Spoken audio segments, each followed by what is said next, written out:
Hey, I'm Zach Sieler, and you're listening to Like a Farmer.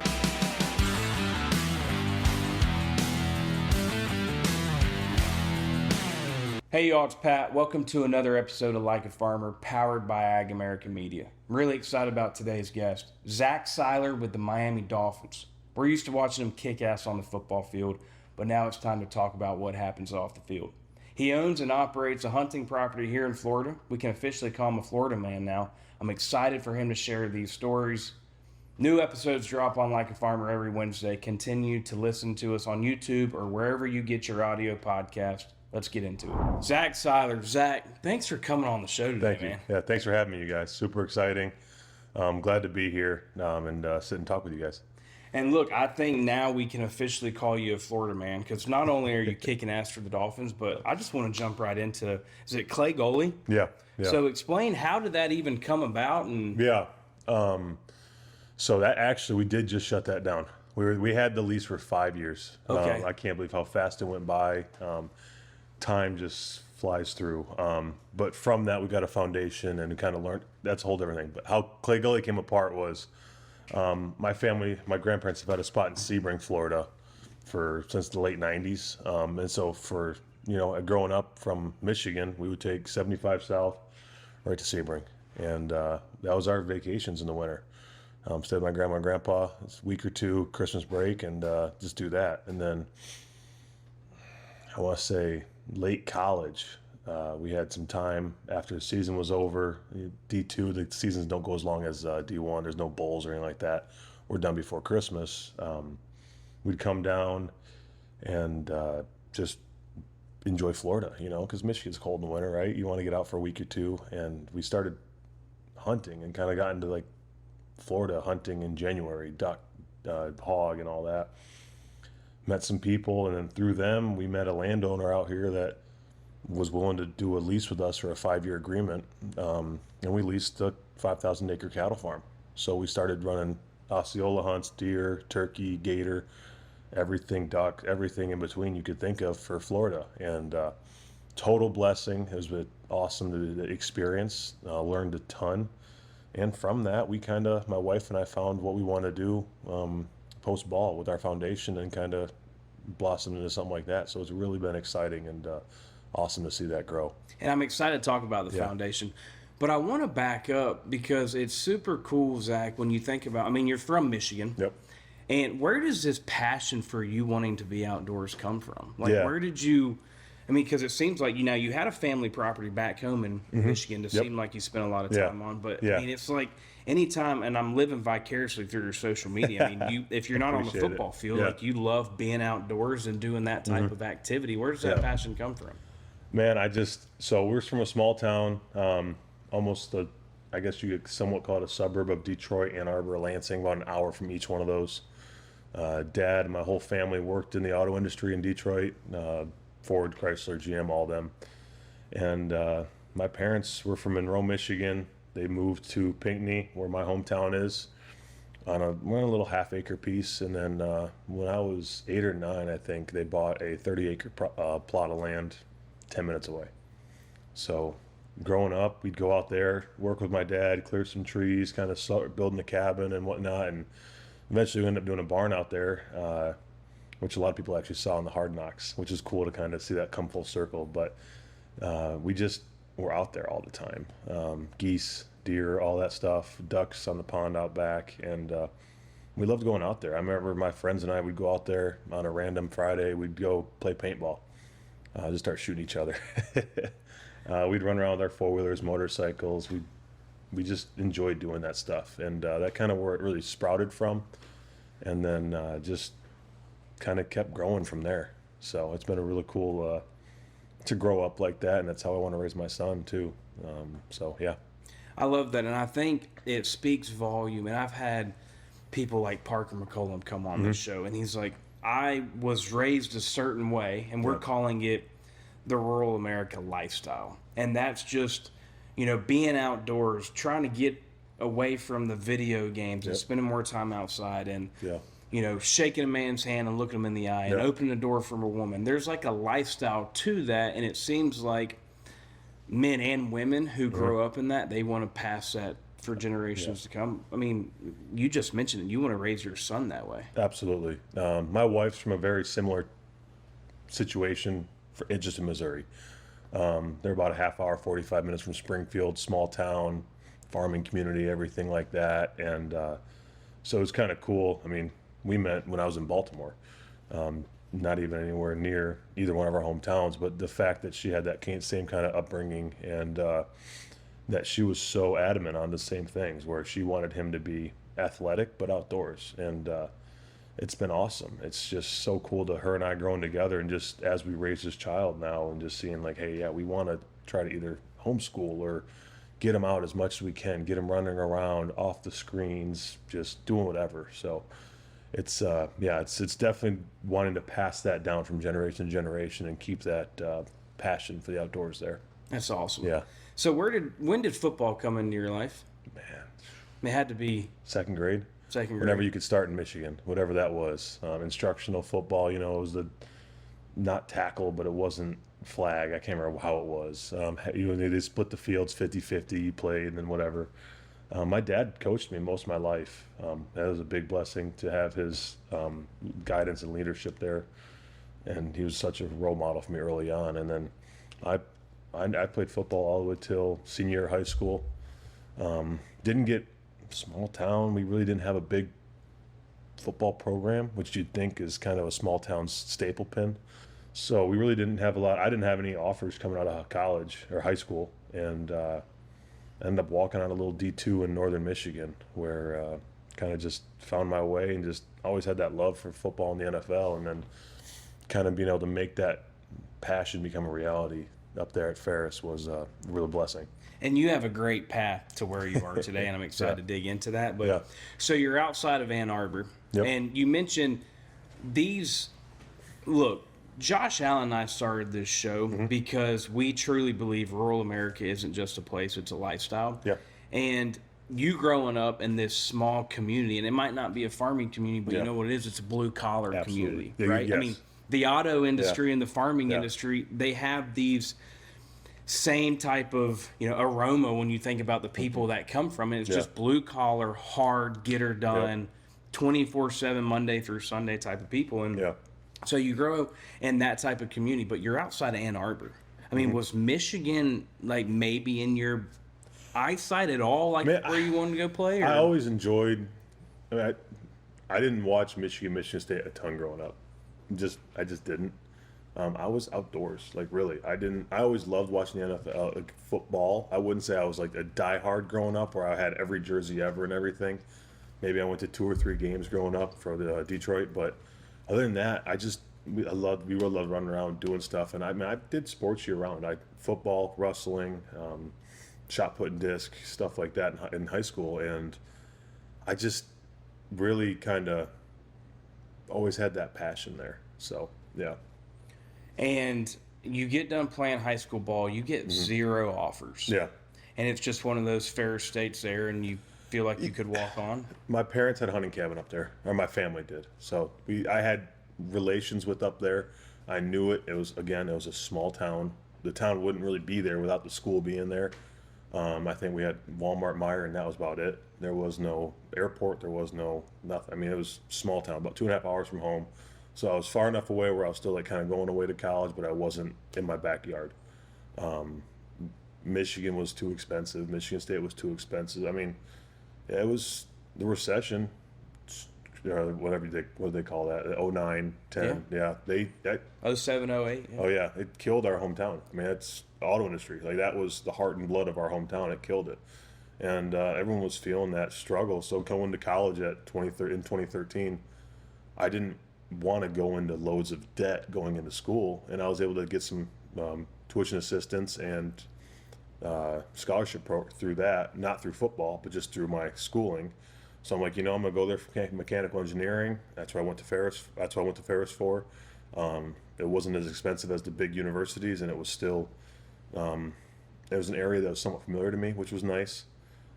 And they would let me walk on and play football there. So I'm like, that's kind of what drove that decision up there. I love the fact, too, to me, the first thing you said, we had hunting property up there. So really, you chose the school because you still wanted to hunt while you're playing ball. Yeah.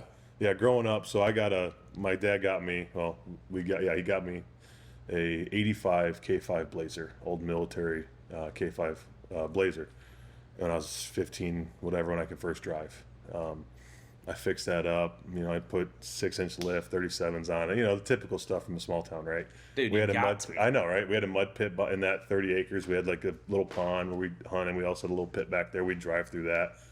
I took that to Ferris, and that hunting land we had by there, my family had by there, was a bunch of 2-tracks.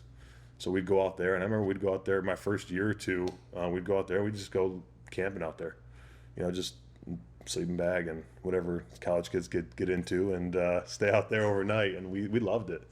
I remember towing our buddy's Bronco back home and stuff like that. It was just a soft strap, and it was a blast. And then as football kind of got bigger for me, because I wasn't traveling as a freshman in college. They didn't travel all the kids.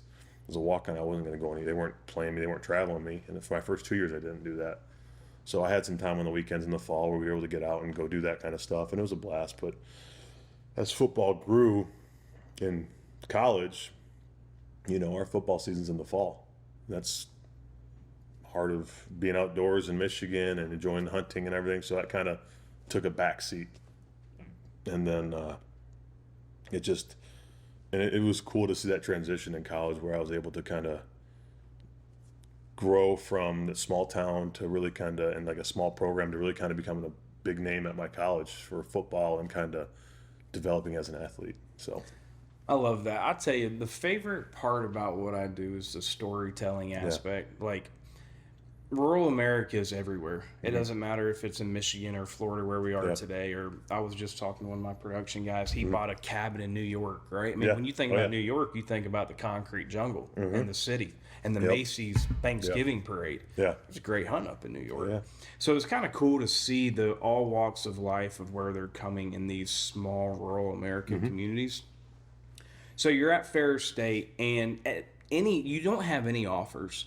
And coming out of high school, you go to Ferris State. Is there any part of your mind like, hey, I'm going to make the NFL? I always thought in my head, I'm going to do everything I could to make the NFL. I'm a realist. You can ask any of the guys I play with, anyone that I'm with, I try to see things in its realist light. Doesn't mean I have goals for everything, and I'm going to try to hit those goals no matter what, but I kind of know where I'm at. I think my going out of my third year into my fourth year of college, I had a mechanical, weld-tech engineering job at Chrysler. And I was doing 60, 70 hours a week at Chrysler, and I kind of saw myself like, dang, this is going to be my real life job. That's what I'm going to school for. I loved automotive and all that stuff, and it was brutal. I think over the 12-week internship, I had 4 days off, and I was doing 70-plus hours. And that's where I'm like, I'm going to do everything I can to kind of really kind of dive in and see if I can really make this NFL stretch happen. At that point, I had 3 seasons at Ferris, only played one of those seasons. I kind of just a backup role.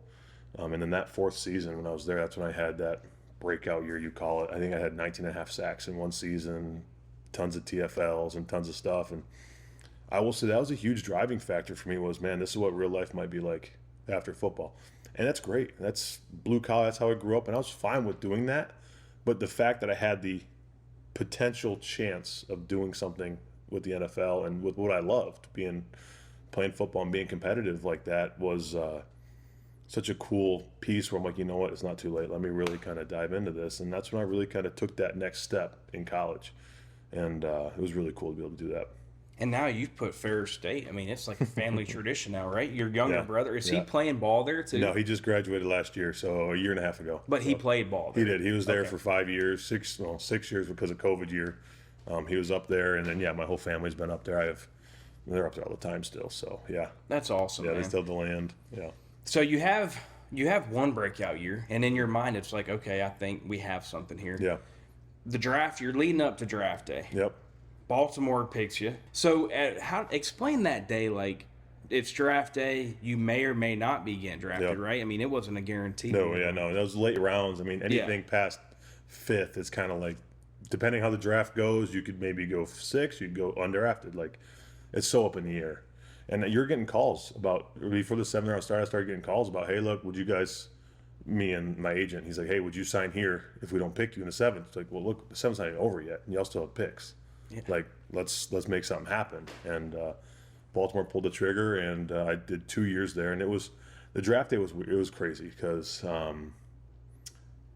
I guess, and I'm sure Steve Rinella, Meat Eater, he said something in one of his hunting shows, which was so cool, and it really rung home with me one time, was the more something sucks, the more you remember it, and the closer you get to it, and the people around you in those moments. And Ferris sucked. I loved every moment of it, but it was tough. It was a grind. My freshman year, the other walk-on guys, we had a new locker room. We didn't travel. They had us pulling lockers out of the locker room, these old metal lockers, for 10 hours in one of our Saturdays in college. And it was a grind. I mean, the weight room wasn't no bigger than this room here. I mean, it was 3-4 squat racks, 2 bench presses, and that was it. Trying to fit a whole team in there, and actually all the sports teams for Ferris trained there. Broken plates, bent bars, and everything like that. And those are some of my best friends to this day still. And so the draft day came, and we knew Thursday, Friday wasn't going to be anything. It was just late round or nothing. And we told our family, they all wanted to come out, because, when you're from a small town, family's everything. And my aunts, uncles, whoever. Yeah, and they came, and everyone were like, look, I might not get picked. If you want to come, we'll do a little thing at the house, just have some finger foods, whatever, Swedish meatballs, typical Midwest stacks, chicken buffalo dip, whatever from the crock pot, and we'll just see what happens. And I think we ended up having like 40 people at the house. It was meant to be like 5-10 people, immediate family. And I told some of my college buddies, and they drove from all over Michigan, 4 or 5 hours away, probably 20 of them. And so yeah, when that 7th round and Ozzie Newsome made the call, and I actually got to the point where I was upstairs. I couldn't sit by anybody. I was up by myself, and I just was sitting up there with my mom. My mom and dad were kind of in and out of the room. And Ozzie called, and, hey, how would you like to be a Raven? And I was shell-shocked. I didn't know. At that point, you're kind of sitting there. You've been waiting the whole day, late in the day. It's like, okay, this might not happen. Okay, what's going to happen? Agents calling, what different teams calling. Where would you want to go? They've got this defense playing here. These players are here. And then Baltimore calls, like, hey, look, would you want to you're going to become a Raven. It was surreal. It was such a cool thing. I mean, coming from a walk-on where no one's ever been drafted from Ferris, just kind of, it was really cool. So, and then, yeah, after 2 years of Baltimore, yep, you come to 305, the Sunshine State. Yes, sir. But before we talk about Miami, I want to play a game. Okay, it's called Rapid Fire. Yep. This game's presented by AgAmerica. AgAmerica, the presenting sponsor of the show. Love those guys. So I'm going to say 3 questions, rapid fire, and just first thing you come to your mind, just go for it. Dream hunting trip, where would it be? What are you killing? Man, can I answer this in a few ways? Absolutely. All right. We've done both our dream hunting trips. We've been blessed enough to do both dream hunting trips, and now it's kind of grown even more. We did South Africa for our honeymoon, my wife and I. We did New Zealand before our baby was born, and I think we want to go back. I want to do Zimbabwe, Botswana, and kind of go out into where there's no fencing, free range, 100% free range with a bow and arrow, plains game, simple stuff like that, but just really get an experience for what old Africa was like. And then once football's over, I could hopefully do something out west, because obviously their rut is in the March, April timeframe because they're Southern Hemisphere. So, and then once I'm done with ball, I can do elk, moose, caribou, whatever out west. I love that. And your wife, remind me of her name again? Hannah. Hannah. So shout out Hannah, number one, because I think Zach, and guys out there, I think Zach found the trick of the trade is find you a girl that likes to hunt too. She didn't like to hunt. She never hunted before. So you basically... So she's from a small town, but she was athletics was her life. She loved basketball. She played at Alabama. She went overseas to Greece, Iceland. And, that's all fall. I mean, she's playing basketball year-round with travel and everything, so she wasn't outdoors much. But small town, she was around that all the time, and it was so incredible. Like you said, shout out to Hannah, where she was so willing to try anything. We did range days down at Homestead here, just trying to see if she liked it. She liked shooting everything. And then Africa was her first big hunting trip ever. So kind of threw her into the fire there. But I still owe her another honeymoon though, because ended up doing 10 days over there. I think we hunted 12 hours a day. For the honeymoon? Yes. And it was a Well, 12-day yeah, trip. I So think I you think I owe her, probably- because I didn't plan. One of those things we didn't know what we were getting into. It was our first big trip as a couple. Let's do Africa for a honeymoon. She wanted to go see lions and all that stuff, and we did. And we did Zim for 4 days at Vic Falls, and we're just on an open cab Jeep chassis. Come around the corner, there's a pride of lions laying in the street. One of the coolest things ever. Just wide open. That was so cool about Zim, which kind of drove me wanting to go back over there. There's not really fences. So you're driving around Victoria Falls, which is a bigger city for them. That's one of the 7 wonders of the world. And you slam on the brakes, there's a bull elephant running across the street. Like, come on. It was so cool. But Can't make that she up. didn't get to do the beaches and all that stuff in Cape Town. So we'd love to go back and do that one day. I love that. Yeah. Shout out Hannah. Golly. The trooper. Hey, y'all, it's Pat, and I'm here to talk about one of my favorite companies in the world, AgAmerica. AgAmerica is your go-to financial partner for all things agriculture. As the largest independent financial firm dedicated to rural America, AgAmerica is changing the game of ag lending and leveling up financing options for farmers, ranchers, and landowners all across the nation. And I'll let you in on a little secret. The thing that sets this company apart from the rest is the people. They understand firsthand the unique needs of American farmers and ranchers because many of them grew up on farms themselves. They take a farmer-focused approach to finance, prioritizing relationships over transactions to help you build a stronger financial foundation for not only yourself, but for your family. So whether you're looking to buy land or secure working capital, AgAmerica has your back. Visit agamerica.com today to learn more and see how they can help you achieve long-term financial success. Because don't ever forget, when farmers thrive, we all do. We'd like to take a minute to talk about Blue Otter sunglasses. Blue Otter sunglasses are the shades of choice for country superstars like Luke Combs, Cody Johnson, Riley Green, and Hardy. With Carl Zeiss scratch-resistant lenses, Blue Otter has partnered with AgAmerica to create the Like a Farmer frames, which benefit farmers and ranchers in rural communities. 10% of each purchase of the Like a Farmer Blue Otter sunglasses goes to AgAmerica Giving. Go to blueotterpolarized.com and search Like a Farmer. You can also go to likeafarmer.com and click on merch. All right, and this is why I love the game, because it just branches out into many different things. All right, Next question. Hardest place to play in the NFL? Whew. Hardest place. Arrowhead's loud. And it was cold last year. That was tough. Dude, that playoff game. Yeah. That was an incredible.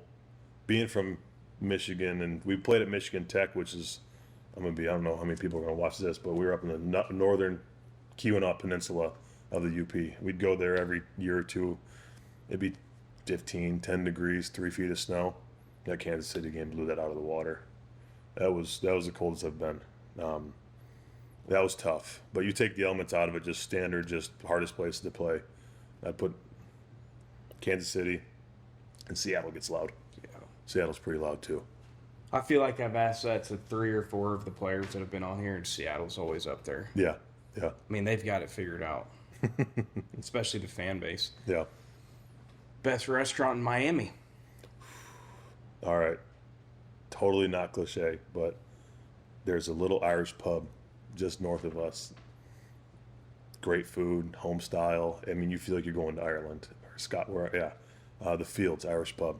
It is. Fields. Yeah. Okay. It is sweet. Cottage pie, the shepherd's pie, and the chicken pot pie. Out of this world. Yeah. And you knew that like that. I mean, you feel pretty strong I love that about spot. I love, that's a good little spot right there. A little dive. Yeah, trivia nights we've gone to a couple times on Tuesdays. It's a good time. Are you winning those trivia nights? Or? No. There's some people are pretty good. Yeah, people live by that. They do. Love that game. All right, so let's talk about Miami. Yep. So, and we've been talking about how you grew up, the lifestyle that you come from, the blue-collar work ethic. Yep. Quote from Coach McDaniels. Yep.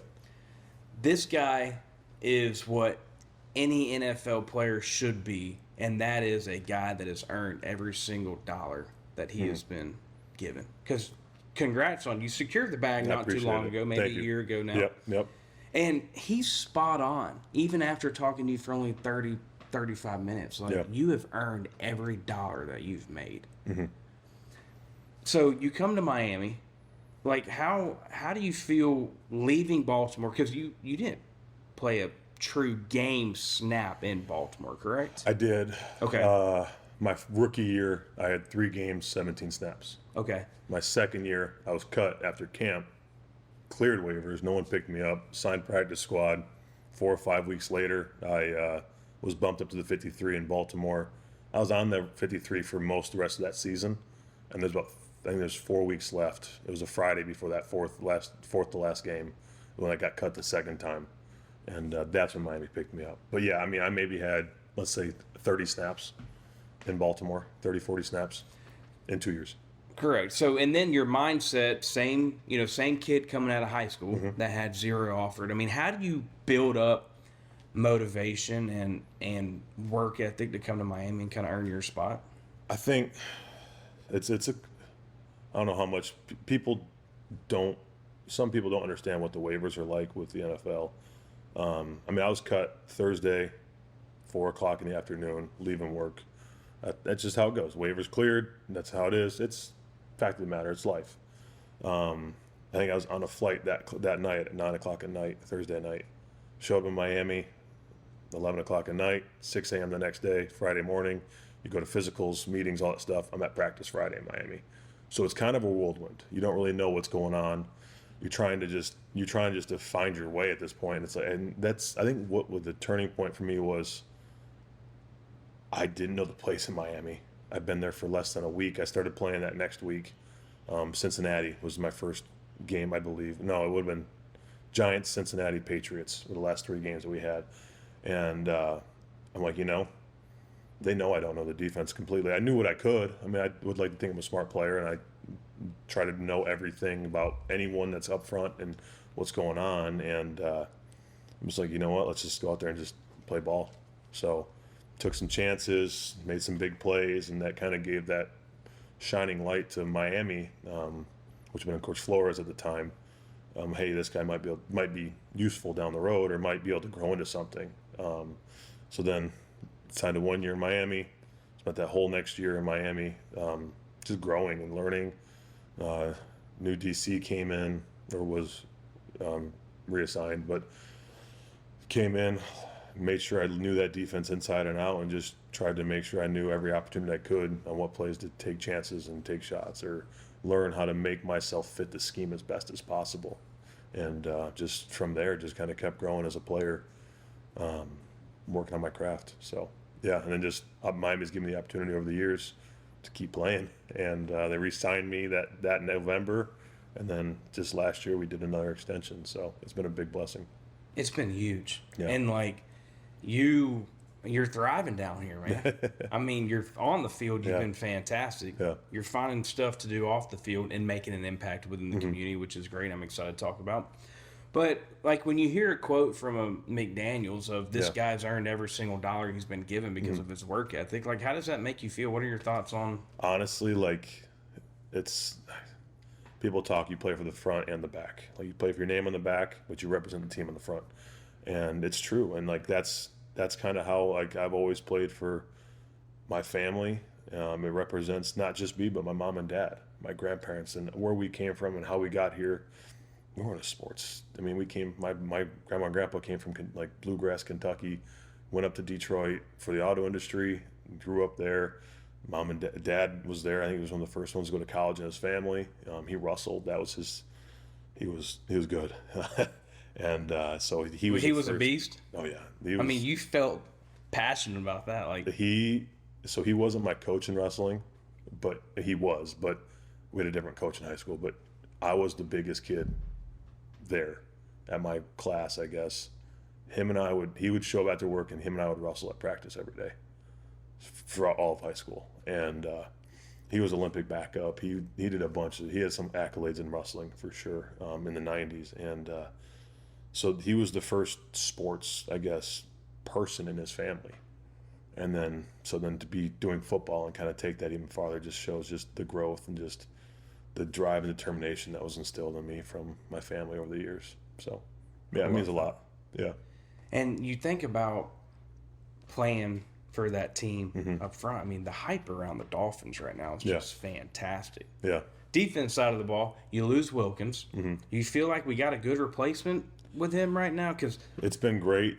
I mean, Christian's an amazing player. I'll never say anything. I mean, he was one of my best friends on the team. His work ethic and drive is incredible. Y'all had a great yin and yang. We did. I mean, it's 3-4 years. I mean, he was a rookie when I got there. So him and I kind of not grew up together, but we figured the NFL out together, playing things off each other, talking, and just kind of scheming things.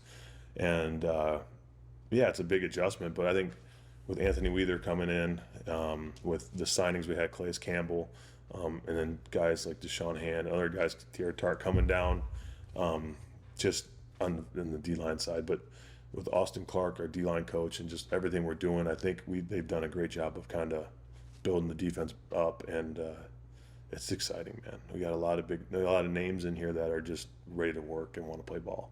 So it's exciting, kind of running off what we had last year. Didn't go as we planned, and to keep working is exciting. I love it. Finally secured your QB. Feel good about that. So now that's over with. Now it's time to get to work. Yeah. You bring in like an OBJ. You've got Waddle. You've got Tyreek. I mean, dude, y'all have some dudes on that offense. Yeah. I mean, you get to see it every single day. Can we just go ahead and settle the debate of fastest player out there? It's got to be Reek, right? So that's something cool we do. There's, you got trackers on your jerseys. And, yeah, Tyreek's crazy fast, but there's guys right there with him. I'm talking 5, 6, 7 guys close in speeds with him every day, breaking 21 miles per hour every single day.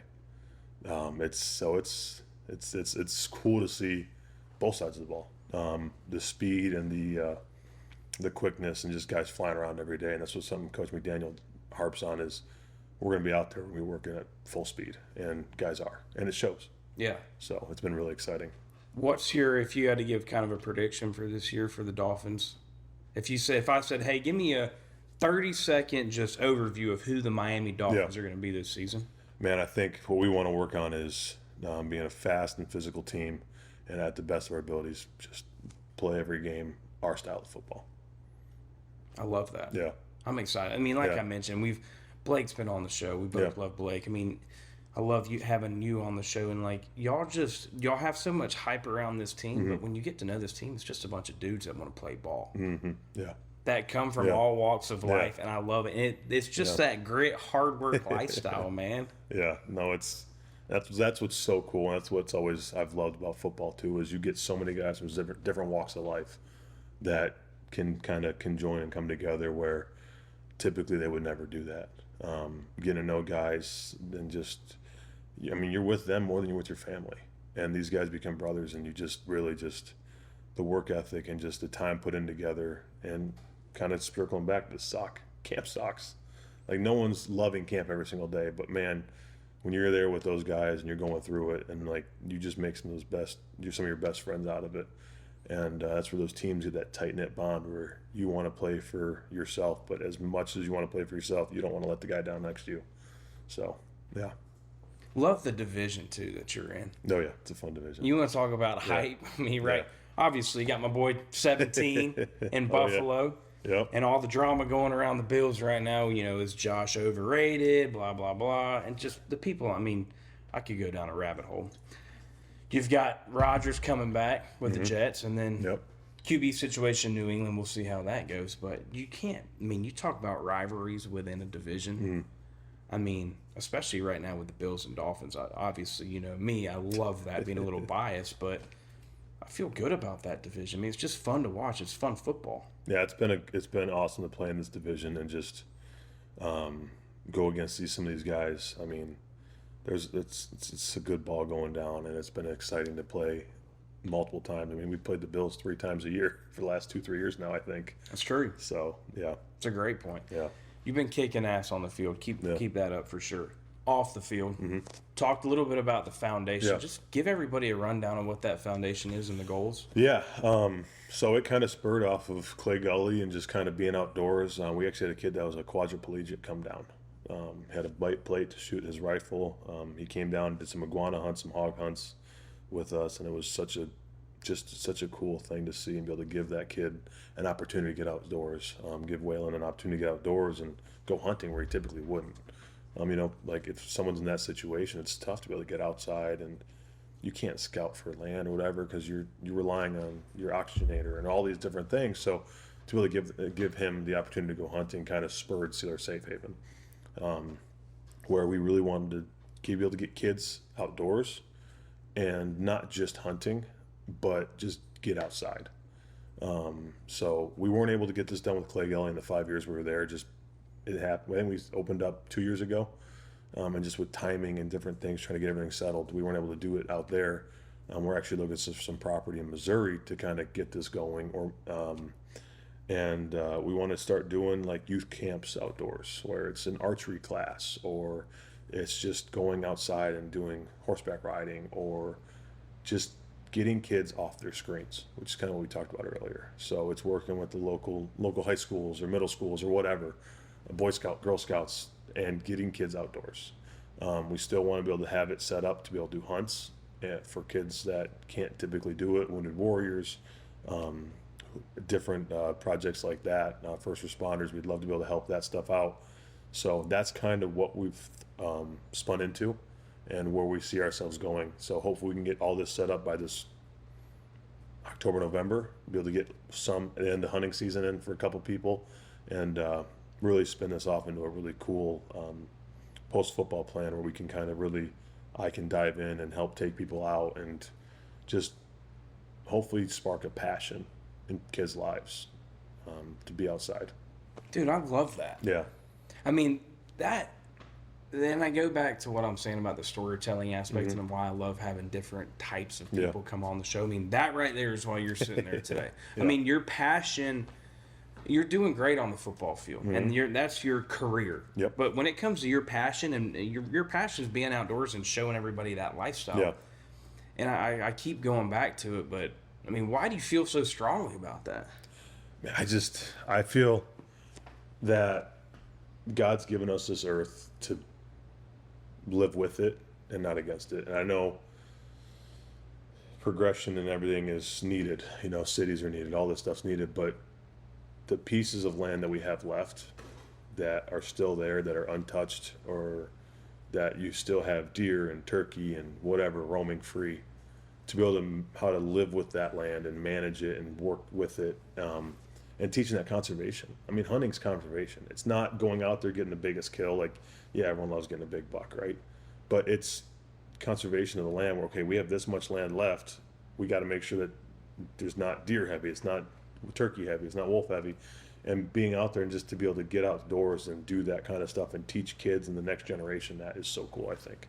So to be able to use this platform we have with the NFL, to build the foundation, to build this property or properties, eventually to show this the future, what it is just, it's super cool. So look, I speak for the team. We want to be involved. So anything we can help with the foundation, I appreciate let that. us know. Thank you guys. Yeah. You mentioned iguanas. Yeah. So I have a great team, by the way. Shout out my team. I mean, the research, we've done some research a little bit. I heard that y'all might have a dog that was trained to get the iguanas. We did, yeah. We had one of our duck dogs. I mean, you go out there. We had to go from, we originally had the old breakover pellet guns. There's no rules on where you can shoot a pellet gun. Yeah. So you're able to go down intercoastals or wherever. West Palm was where we usually would go, and you wouldn't be able to finish the day because you'd be so sore from cranking those breakover gun, the pellet guns, trying to pump them up. So we had to go to air tanks. The amount of iguanas that are out there, and it's not. Now that's not. I know you're not eating iguanas, right? And people might say, "Oh, it's just reckless killing." It's not. They're an invasive species. They were never supposed to be here, and they are taking resources from animals that were supposed to be here, that are meant to be here. And that's the same with the hog population in Florida. But you would go out there, you'd fill in almost an entire boat full of iguanas in one day. It's a blast. It is so much fun to go out there. So this dog was trained to go and fetch it. He would jump in, get that thing, bring it back to the boat whenever he could. That. It was wild, dude. It was a good time. It's just Florida's wild. I know what's the old people always compare Florida and Australia. What's more dangerous? That's true. And I love how educated you are about number one. I appreciate you mentioning conservation, but even like animals. I mean, because you're looking like, hey, by the way, somebody's probably going to come attack me because of these iguanas, but this is why. Yeah. Appreciate you saying that about the hogs too. Yeah. I mean, these are invasive species that are actually ruining the environment if you actually Absolutely are. educate yourself. How many farmers lose how many hundreds of thousands of acres of crops a year to hog damage? Boom. Exactly. The golf courses, yeah, that's what it is. But again, it's the farmers that's their livelihood. Like that's what, and they're trying to work with the land to grow crops for human civilization. A golf course is a fun third party, and I know lots of guys are probably gonna be mad at me for that because they love golfing, right? No one wants to. But you've got farmers growing turf for the golf course. I mean, it all. At the end of the day, I always like to say this: it all comes back to the farmer. That's a good point. I never thought of it like that. Absolutely right. Yeah. Think about the football, man. I mean, Yeah. football, that comes from a farmer. The grass that you're playing on, even though it seems like they're a little bit of a transition going. Are you a grass guy or a turf guy? All day grass. Are you? Yeah, and that's one thing that Miami's done awesome is the grass they have there is incredible. It's very soft. It's not. It's low impact. Your knees feel good at the facility and at the stadium. I don't know if you were able to watch Hard Knocks last year in Miami. Yep. I think it was super cool. Tua went. We're one of the only teams that has our own sod farm to bring in our own grass for the game days. Damn, I didn't know that. Dude, it's crazy. I didn't either until I watched it. We need to do some content on that. That'd be fantastic. It's pretty cool. So that's what's cool. I mean, we're kind of spoiled though. We have growing season year round down here in Florida. It'd probably be pretty tough for New York or Minnesota or Wisconsin to do something like that. But yeah, that's pretty cool. That's fantastic. What's next for Zach Sieler? I mean, you keep on talking about after ball, which I know. I mean, you talk about right now for Zach Sieler. Let's continue to kick ass on the football field. But like, what's next? I mean, what are your dreams, passions, and stuff you want to accomplish? Man, our son is 4.5 months old. It's just been so eye-opening having him. It's changed every perspective of life for my wife and I. And right now, it's play football as long as I can. I mean, I love it. I love doing it. I still feel great. Body feels good. I'm 7 years in now. So we'll see how long this journey takes us. And then when that's over, call it early mid-30s. I really see ourselves kind of diving into the family, raising our kids, being able to get them outside, as well as coaching them. I want to be able to be there for them. I know if he ever does basketball, his mom's going to be there coaching him every day. And football, I know I'll be there helping him every step of the way. So just being there for the family and growing them, and then helping whatever community we settle down in to be a big factor in that community, to help the local teams coach football, basketball, or like we said with the foundation, be able to get the kids outdoors. So that's kind of where we see ourselves in the future, post-ball, and then just being able to provide for our family, fill our freezers up with our own hunts and our own animals, and go from there. Dude, I love that, man. Yeah. You're a badass. I appreciate it. I appreciate you coming on the show. Man. Thank you. Appreciate everybody tuning in. Hey, blue collar work ethic. Get the kids off the screen. Go outdoors. Zach Sieler with the Miami Dolphins. That's his message. We appreciate y'all tuning in. As always, like, comment, subscribe, share, do whatever you got to do to be like a farmer.